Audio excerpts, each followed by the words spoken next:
কবি নির্মল করণের কবিতা প্রাণের চাওয়া। বিদ্যা দেবীর মায়ের কাছে একটু বিদ্যা চাই, মুখোশ পরা লোকের যেন আদল খুঁজে পাই। জানি না মা বুদ্ধি কত আছে আমার ভাগে, বুদ্ধি যেন পারে আমার চোর পালানোর আগে।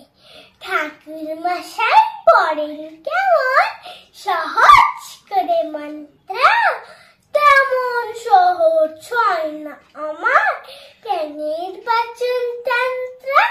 স্যার বলেছেন গণিতে তার নাই মাথার ছোড়া, পারবো না করতে আমি কাঁথাবিতে হোড়া। হোড়া হতে সাজ থাকে না, চাই না পেতে